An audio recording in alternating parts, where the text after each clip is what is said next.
Tahukah Anda ada berapa banyak denominasi Kristen di dunia? Menurut Center for the Study of Global Christianity, ada sekitar 45.000 denominasi Kristen pada tahun 2021. Mengapa ada begitu banyak denominasi Kristen di dunia? Salah satu alasan utamanya adalah adanya begitu banyak perbedaan di dalam memahami Alkitab. Dengan kata lain, setiap orang menafsirkan Alkitab secara berbeda, dan akhirnya menciptakan denominasi baru berdasarkan interpretasi mereka sendiri terhadap Alkitab. Jadi, kita dapat melihat akibat yang serius dari menafsirkan Alkitab. Oleh karena itu, sebagai orang Kristen kita harus mengetahui bagaimana menafsirkan Alkitab dengan benar. Dalam video ini kita akan mempelajari ilmu penafsiran Alkitab, atau disebut hermeneutika, sehingga kita dapat menafsirkan Alkitab dengan benar. Mengapa kita menyebut penafsiran Alkitab adalah sebuah ilmu pengetahuan dan bukan kesenian? Karena ada peraturan dan formula tetap yang harus kita ikuti untuk menafsirkan Alkitab dengan benar, dan di balik peraturan dan formula itu adalah doktrin Kristen yang sehat dan yang setia kepada Alkitab. Jika menafsirkan Alkitab adalah sebuah kesenian, maka itu berarti semua orang dapat menafsirkan Alkitab sesuai dengan pemahaman mereka sendiri, karena kesenian itu relatif adanya, tidak ada peraturan atau formula yang tetap. Anda dan saya dapat melihat karya seni yang sama dan memiliki pemahaman yang berbeda tentang karya seni tersebut. Cara yang benar untuk menafsirkan Alkitab adalah eksegesis, yaitu mengekstrak atau menarik keluar kebenaran yang ada di dalam teks, yang berarti bahwa kita membiarkan ayat Alkitab mengungkapkan arti yang sebenarnya kepada kita.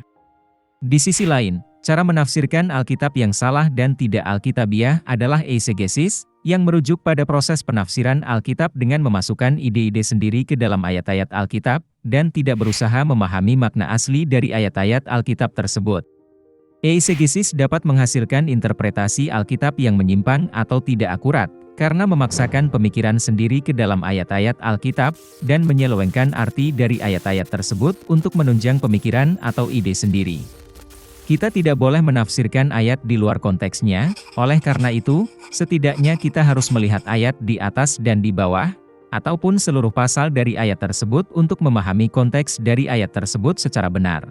Selanjutnya kita akan belajar 12 cara untuk menafsirkan Alkitab dengan benar. Cara pertama, arti harfiah. Alkitab harus dipahami dalam arti yang paling harfiah, kecuali dengan jelas adanya bahasa kiasan ataupun perumpamaan yang sedang digunakan. Kita tidak perlu mencari makna tersembunyi yang mistis dari ayat-ayat Alkitab. Makna sebenarnya dari ayat-ayat tersebut seringkali adalah makna yang harfiah. Di saat kita membaca ayat-ayat Alkitab, kita membaca dengan asumsi awal bahwa apa yang dikatakan oleh ayat-ayat tersebut adalah arti sebenarnya, kecuali dengan jelas adanya penggunaan bahasa kiasan ataupun perumpamaan di dalamnya. Cara kedua, maksud dari penulis. Ini berarti bahwa ketika kita sampai pada suatu bagian dari Alkitab, kita mulai dengan pertanyaan, apa yang ingin dikatakan oleh penulis Alkitab ketika dia menulis ayat-ayat tersebut. Kita harus menentukan maksud sebenarnya dari penulis Alkitab. Ini mengharuskan kita untuk masuk ke dalam pikiran para penulis Alkitab, dan mencoba berpikir seperti yang dipikirkan oleh para penulis Alkitab ketika mereka menulis ayat-ayat tersebut. Kita harus mengerti keadaan mereka, keadaan di sekitar tempat mereka berada, dan apa yang menyebabkan mereka menulis apa yang mereka tulis. Pertanyaan yang benar bukanlah, apa arti ayat ini bagi Anda, tetapi pertanyaan yang tepat adalah, apa yang penulis Alkitab maksudkan ketika mereka menulis bagian ini, dan bagaimana bagian ini bisa diaplikasikan ke dalam hidup Anda. Selanjutnya adalah cara ketiga, memahami bahasa asli. Kita harus mengerti bahwa Alkitab ditulis dalam bahasa Ibrani, Aram dan Yunani. Maka kita harus mengerti apa arti kata-kata di dalam Alkitab dalam bahasa aslinya. Semakin tepat kita dapat mencari arti kata dalam bahasa aslinya, maka semakin dekat kita pada arti yang sebenarnya dari ayat-ayat tersebut. Saat ini, ada alat-alat seperti buku elektronik, aplikasi perangkat lunak yang dapat dengan mudah diakses di komputer atau ponsel kita, yang dapat membantu kita memeriksa bahasa asli dari ayat-ayat di dalam Alkitab dan menjelaskan kepada kita arti dari setiap kata Yunani dan Ibrani yang ada di dalam Alkitab. Misalnya, Roma pasal 1 ayat 1, dari Paulus, hamba Kristus Yesus, yang dipanggil menjadi rasul dan dikuduskan untuk memberitakan Injil Allah. Apa arti sebenarnya dari kata Injil?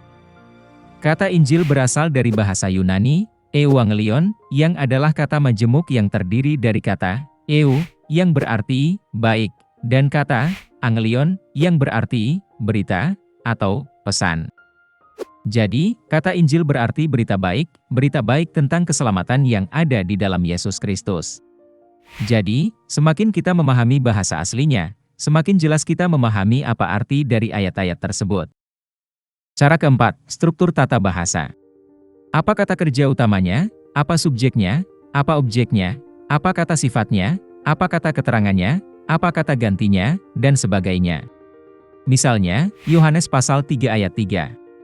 Yesus menjawab, katanya, "Aku berkata kepadamu, sesungguhnya jika seorang tidak dilahirkan kembali, ia tidak dapat melihat kerajaan Allah." Kata kerja, dilahirkan kembali, ada dalam bentuk kata kerja pasif, bukan dalam kata kerja aktif. Itu berarti bahwa tidak ada yang dapat Anda lakukan untuk dilahirkan kembali. Ketika Anda dilahirkan, Anda adalah pasif adanya. Anugerah Tuhanlah yang berkarya di dalam diri Anda terlebih dahulu, sehingga Anda bisa dilahir baru di dalam Kristus. Tuhanlah yang memberikan karunia iman kepada Anda untuk bisa percaya kepadanya. Contoh lain, 1 Yohanes pasal 2 ayat 3. Dan inilah tandanya, bahwa kita mengenal Allah, yaitu jikalau kita menuruti perintah-perintahnya. Kata menuruti dalam bahasa aslinya yaitu bahasa Yunani adalah dalam bentuk present aktif, dan bentuk kata ini memiliki arti terus-menerus dan sedang berlangsung. Ini berbicara tentang kebiasaan gaya hidup sehari-hari. Dengan memahami bahwa kata tersebut dalam bentuk present aktif, sangatlah membantu kita di dalam mengerti arti dari ayat tersebut. Jadi, ayat itu berarti bahwa kita harus menaati perintah-perintah Allah sebagai kebiasaan hidup sehari-hari kita, dan ini adalah tindakan yang terus-menerus untuk menaati perintah-perintahnya.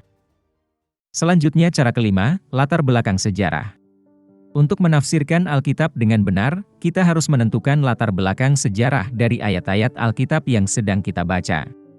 Untuk memahami mengapa penulis Alkitab menulis bagian ini, apa yang dia maksudkan dan apa situasi yang sedang dia bicarakan, maka kita harus mengetahui latar belakang sejarah dari ayat Alkitab tersebut. Jadi, kita harus mengenal para pemimpin politik seperti Herodes dan Pilatus, dan kita harus mengenal para pemimpin agama seperti orang-orang Farisi dan Saduki, dan kita harus mengenal bangsa-bangsa seperti Babel, dan Asyur dan Kanaan dan Mesir, dan seterusnya. Sebagai contoh, kita harus tahu bahwa Paulus mengalami 2 kali masa di penjara, dan keduanya sangat berbeda. Yang pertama, dia hanya di bawah tahanan rumah. Dia berada di sana selama 2 tahun, dan yang kedua dia berada di dalam penjara, dan dia menyadari bahwa dia tidak akan pernah keluar dari penjara tersebut kecuali kepalanya dipenggal. Jadi, dengan pengetahuan tentang keadaan Paulus ini, kita mengerti di dalam Filipi pasal 1 ayat 21, ketika Paulus berkata, "Karena bagiku hidup adalah Kristus dan mati adalah keuntungan." Dia tidak sedang duduk di kedai kopi di suatu tempat dan merenungkan hidupnya, sambil minum kopi. Paulus sedang berada di dalam penjara dan bersiap-siap untuk berdiri di hadapan Kaisar untuk menghadapi tuntutan hukum kepada dia, dan bersiap-siap untuk menerima hukuman mati. Jadi ini adalah orang yang sedang menghadapi kematian. Dan dengan mengetahui keadaan Paulus pada waktu itu, maka kita akan memiliki tingkat pemahaman yang lebih dalam lagi di saat kita membaca Filipi pasal 1 ayat 21. Oleh karena itu, jika kita mengetahui latar belakang sejarah di saat ayat-ayat Alkitab tersebut ditulis, maka kita bisa mempunyai pemahaman yang lebih mendalam tentang ayat-ayat tersebut. Cara keenam, letak geografis. Kita harus tahu letak geografis di dalam Alkitab, kota-kota, daerah-daerah, gunung, lembah, sungai, laut, dan bangsa-bangsa sekitarnya. Misalnya, kitab Yunus, pasal 1 ayat 1-3. Datanglah firman Tuhan kepada Yunus bin Amitai, demikian, bangunlah, pergilah ke Niniwe, kota yang besar itu, berserulah terhadap mereka, karena kejahatannya telah sampai kepadaku. Tetapi Yunus bersiap untuk melarikan diri ke Tarsis, jauh dari hadapan Tuhan. Ia pergi ke Yafo dan mendapat di sana sebuah kapal, yang akan berangkat ke Tarsis. Ia membayar biaya perjalanannya, lalu naik kapal itu untuk berlayar bersama-sama dengan mereka ke Tarsis, jauh dari hadapan Tuhan. Kita perlu tahu di mana Yunus berada, di mana Niniwe berada dan di mana Tarsis berada untuk memahami hal ini. Yunus berada di kerajaan utara, bagian utara Israel. Niniwe berada di kerajaan Asyur, yaitu bagian utara negara Irak zaman sekarang, dan Tarsis berada di negara Spanyol zaman sekarang. Dia mencoba melarikan diri sejauh mungkin dari Tuhan dari tempat dia seharusnya berada. Kita harus mengetahui lokasi geografisnya, untuk memiliki pemahaman yang lebih jelas tentang ayat-ayat di dalam Alkitab. Cara ketujuh, konteks budaya. Kita harus mengetahui kebiasaan politik, praktik ekonomi, praktik militer, praktik penggembalaan, dan sebagainya. Misalnya Efesus pasal 6, ayat 13-17. Sebab itu ambillah seluruh perlengkapan senjata Allah, supaya kamu dapat mengadakan perlawanan pada hari yang jahat itu dan tetap berdiri, sesudah kamu menyelesaikan segala sesuatu. Jadi berdirilah tegap, berikat pinggangkan kebenaran dan berbaju sirahkan keadilan, kakimu berkasutkan kerelaan untuk memberitakan Injil damai sejahtera, dalam segala keadaan pergunakanlah perisai iman, sebab dengan perisai itu kamu akan dapat memadamkan semua panah api dari si jahat, dan terimalah ketopong keselamatan dan pedang roh, yaitu firman Allah. Kita harus mengetahui apa yang dipakai oleh prajurit Romawi di saat itu untuk memahami bagian itu. Contoh lain, Mazmur 1 ayat 4. Bukan demikian orang fasik, mereka seperti sekam yang ditiupkan angin. Kita harus mengetahui tentang budaya pertanian di zaman dahulu, di mana petani membawa biji-bijiannya dan melemparkannya ke udara untuk memisahkan biji yang langsung turun ke lantai pengirikan dan sekam yang sangat ringan yang akan tertiup angin. Ada pemisahan besar antara biji-bijian dan sekam, dan orang jahat seperti sekam, mereka tidak bernilai bagi kerajaan Allah, mereka akan dipisahkan dari orang benar dan dibakar. Kita harus memahami tentang budaya pertanian untuk memahami dengan jelas apa arti ayat-ayat tersebut. Selanjutnya adalah cara ke-8, genre sastra. Alkitab ditulis dalam berbagai genre sastra, dan ini membuat Alkitab sangat unik. Alkitab terdiri dari kisah-kisah naratif, hukum-hukum, puisi, amsal, lagu, nubuat dengan penglihatan dan mimpi, peribahasa, penulisan silsilah dan perumpamaan, narasi dan alegori, surat korespondensi, dan jenis sastra lainnya. Setiap genre memiliki ciri khas tertentu, dan kita harus tahu ciri khas itu untuk menafsirkan dengan benar apa yang dikatakannya, jika tidak kita akan salah menafsirkan apa yang dikatakan. Misalnya, kitab Amsal bukanlah tentang janji, kitab Amsal adalah kitab pengamatan umum tentang kehidupan, tetapi ada beberapa pengecualian untuk beberapa bagian di dalam kitab Amsal. Misalnya di dalam kitab Amsal pasal 22 ayat 6. Didiklah orang muda menurut jalan yang patut baginya, maka pada masa tuanya pun ia tidak akan menyimpang daripada jalan itu. Jika Anda berpikir ayat tersebut adalah sebuah janji, maka Anda akan membuat banyak orang tua Kristen bersalah terhadap ayat ini. Pernahkah Anda melihat anak-anak di dalam keluarga Kristen menjadi menyimpang di dalam kehidupannya? Jawabannya adalah pasti pernah. Ayat Alkitab di dalam kitab Amsal pasal 22 ayat 6 hanyalah sebuah pengamatan umum dalam kehidupan kita, dan bukanlah sebuah janji pasti akan seperti itu. Jika Anda dibesarkan dalam keluarga Kristen, ada kemungkinan besar Anda akan bertumbuh menjadi orang Kristen yang baik, karena Tuhan dalam belas kasihan-Nya telah memberikan kesempatan kepada Anda untuk mendengarkan Injil dan mendapat pengajaran tentang kekristenan dari orang tua Anda mulai dari semasa Anda kecil. Tetapi itu bukanlah jaminan bahwa Anda akan tumbuh dewasa sebagai orang yang baik, ataupun sebagai seorang Kristen yang baik. Contoh lain adalah genre naratif. Hanya karena ada dicatat dalam Alkitab, itu tidak berarti bahwa itu harus terjadi dalam kehidupan Anda sehari-hari. Misalnya di dalam Kisah Para Rasul pasal 1 ayat 26. Lalu mereka membuang undi bagi kedua orang itu dan yang kena undi adalah Matias dan dengan demikian ia ditambahkan kepada bilangan ke-11 rasul itu.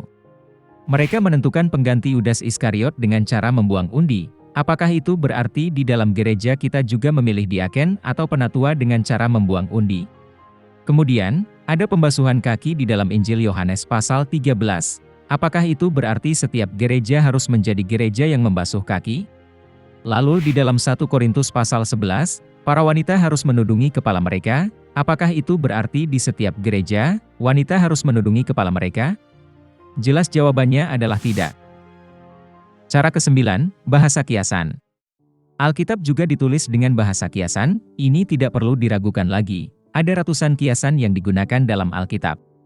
Kita harus tahu apa itu metafora, perumpamaan, personifikasi, hiperbola, ironi, paradoks, alegori, zoomorfisme, antropomorfisme, dan banyak lainnya. John Calvin mengatakan bahwa Tuhan begitu jauh melampaui kita sehingga Tuhan harus menyesuaikan dirinya turun ke tingkatan kita dan berbicara kepada kita dalam bahasa bayi dan sederhana, dan berkomunikasi dengan kita dengan cara yang dapat kita pahami. Misalnya, Tuhan tidak memiliki bagian tubuh, namun Alkitab mengatakan dalam 2 Tawarikh pasal 16 ayat 9. Karena mata Tuhan menjelajah seluruh bumi untuk melimpahkan kekuatannya kepada mereka yang bersungguh hati terhadap Dia. Dalam hal ini engkau telah berlaku bodoh, oleh sebab itu mulai sekarang ini engkau akan mengalami peperangan. Bagian ini berarti bahwa Tuhan mengetahui segalanya, Tuhan melihat segalanya, jadi kebenaran yang mendalam ini disampaikan dengan menunjukkan Tuhan seolah-olah Dia memiliki mata dan bahwa matanya ada di setiap tempat dan mata Tuhan menjelajah seluruh bumi, tetapi kenyataannya adalah Tuhan adalah roh dan Dia tidak memiliki tubuh. Contoh lain, dalam Yohanes pasal 10 ayat 29. Bapa-Ku, yang memberikan mereka kepadaku, lebih besar daripada siapapun, dan seorang pun tidak dapat merebut mereka dari tangan Bapa. Tuhan tidak memiliki tangan, itu hanya mengatakan bahwa kita ada di dalam pemeliharaan kasih karunia Tuhan. Atau, ketika Yesus berkata aku adalah terang dunia, Ia tidak bermaksud bahwa Dia adalah bola lampu, itu berarti bahwa Dia sendirilah yang memberikan penerangan akan pengetahuan tentang Allah. Dan Yesuslah yang memberikan pengetahuan yang sejati, yang kudus dan yang benar tentang Allah seperti terang yang bersinar dalam kegelapan. Cara ke-10, kesatuan kebenaran. Ini berarti seluruh Alkitab berbicara kepada satu kebenaran dan jika ada sesuatu yang tidak jelas dalam satu bagian, maka akan dijelaskan di dalam bagian lain. Adanya kesatuan kebenaran yang organik atau saling berhubungan di dalam Alkitab, dengan kata lain Alkitab adalah penafsir terbaik dari Alkitab, atau secara sederhana adalah ayat menafsirkan ayat. Ayat-ayat Alkitab tidak pernah bertentangan satu dengan yang lainnya, melainkan saling melengkapi dan menjelaskan. Misalnya, Injil Lukas pasal 14 ayat 26. Jikalau seorang datang kepadaku dan ia tidak membenci bapanya, ibunya, istrinya, anak-anaknya, saudara-saudaranya laki-laki atau perempuan, bahkan nyawanya sendiri, ia tidak dapat menjadi muridku. Apakah Anda berpikir bahwa Yesus mengajarkan bahwa Anda harus membenci ibu dan ayah Anda dan setelah itu barulah bisa dikatakan Anda mengasihi Yesus? Tidak, artinya menjadi sangat jelas ketika kita melihat di dalam Injil Matius pasal 10 ayat 37, ayat paralel. Barang siapa mengasihi bapa atau ibunya lebih daripadaku, ia tidak layak bagiku, dan barang siapa mengasihi anaknya laki-laki atau perempuan lebih daripadaku, ia tidak layak bagiku. Kita menjadi mengerti apa yang dimaksudkan oleh Yesus, yaitu kita tidak boleh mengasihi orang lain lebih dari kita mengasihi Yesus, bukan berarti kita harus membenci orang lain agar bisa mengasihi Yesus. Itu adalah contoh yang sangat baik dari ayat menafsirkan ayat. Mari kita melihat cara ke-11, hanya ada satu arti sebenarnya. Hanya ada satu penafsiran yang benar untuk setiap bagian Alkitab. Tidak ada yang dinamakan satu interpretasi untuk orang ini, dan interpretasi yang lain untuk orang yang lain. Ayat-ayat di dalam Alkitab mempunyai arti yang sama bagi kita semua. Meskipun hanya ada satu interpretasi yang benar, tetapi ayat-ayat Alkitab itu kemungkinan memiliki aplikasi dan implikasi yang berbeda bagi setiap orang. Tetapi tidak mungkin ada lebih dari satu interpretasi yang benar untuk setiap ayat di dalam Alkitab, yang ada hanyalah interpretasi yang benar dan interpretasi yang salah. Yang terakhir adalah cara ke-12, wahyu progresif. Ini berarti bahwa Alkitab ditulis dalam jangka waktu yang lama, sekitar 1500 tahun, dan ada hal-hal yang Tuhan katakan di awal Alkitab yang menjadi semakin jelas saat kita membaca Alkitab secara keseluruhan. Ada beberapa hal yang diajarkan di salah satu bagian Alkitab yang berubah di bagian lain Alkitab. Sebagai contoh, dalam perjanjian lama mereka membawa korban binatang ke mezbah untuk dipersembahkan kepada Allah, namun ketika kita masuk ke perjanjian baru, kita dengan jelas melihat bahwa Yesus adalah anak domba Allah yang menghapus dosa dunia, sehingga tidak diperlukan lagi korban binatang untuk dipersembahkan ke mezbah. Ini adalah wahyu progresif. Contoh lainnya adalah di Injil Matius pasal 10 ayat 5 dan 6. Ke-12 murid itu diutus oleh Yesus dan ia berpesan kepada mereka, "Janganlah kamu menyimpang ke jalan bangsa lain atau masuk ke dalam kota orang Samaria, melainkan pergilah kepada domba-domba yang hilang dari umat Israel." Yesus berkata untuk tidak pergi kepada bangsa lain, dan hanya pergi kepada domba-domba yang hilang dari umat Israel. Tetapi ketika kita sampai pada akhir Injil Matius, Yesus berkata, "Pergilah ke semua bangsa dan jadikan semua bangsa murid-Nya." Kita harus menyadari adanya wahyu progresif yang terjadi di dalam Alkitab. Inilah 12 cara atau prinsip untuk menafsirkan Alkitab yang harus kita terapkan ketika kita mencoba untuk memahami ayat-ayat di dalam Alkitab. Semoga video ini memberikan kepada Anda pemahaman tentang bagaimana menafsirkan Alkitab secara benar, dan Anda bisa mulai menerapkannya pada saat Anda membaca Alkitab. Terima kasih telah menonton video ini. Tuhan Yesus memberkati Anda.